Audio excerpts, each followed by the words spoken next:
Isakhuluma nje ngendaba yama-camouflage comrades nebhanga. Ngiyathanda nje ukumention ukuthi i-ANC ezabalazile kwathi ezingeni elithize lomzabalazo ya-appointa ama-generals amnyama ukuthi nathi njengabantu abamnyama sibe nama-generals empini kushuthi ku-army kanjalo nasemaphoyiseni.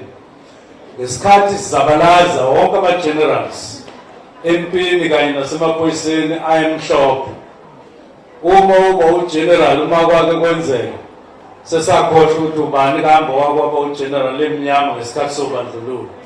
Sazi abantu bakithi abamnyama. Manje ngiyathanda nje ukuthatha leli thuba ngiyiqhakambise lento yokuthi ama-generals ethu emaphoyiseni nasempini leli thuba elavezwa yi-African National Congress bangalixobi ngenyawo, ngoba lifike ngegazi, lifike ngesithukuthuku. Abanye kwakufanele ukuthi bagqoke lama-camouflage, bagqoke lezi mendlela zama-generals, basheshe bahamba ey'meni ezibuhlungu bezabalazela ukuthi lenkululeko siyithola. Ngakho-ke bawuphathe kahle lo mcimbi, bawuhloniphe lo mcimbi, bayihloniphe lezi ikhundla ngendlela okwakuhloswe ngayo ngesikhathi silwela lenkululeko. Ngithi-ke asihambisani nezinto ey'ngekho emthethweni. Phansi nge-crime, phansi ngokuphulwa komthetho, phansi nge-corruption, phansi.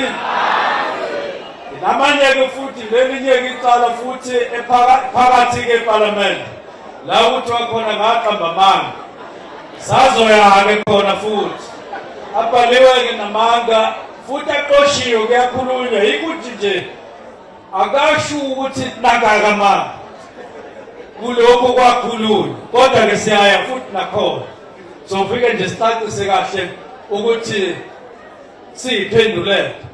Kodwa kumnqamla juqu wakhona uTuesday uLwesibili lona.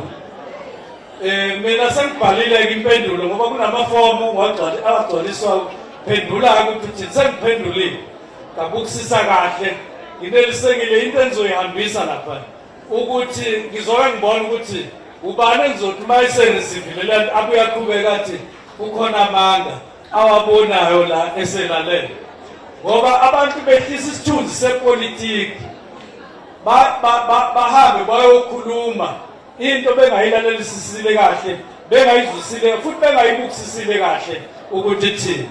The day South Africa allows one person, whoever it is, to suspect somebody, and after suspecting somebody, go on to investigate, and then after investigating, then becomes a prosecutor, and then becomes a judge or a magistrate, and issues a verdict, all in one place. One person does all of that.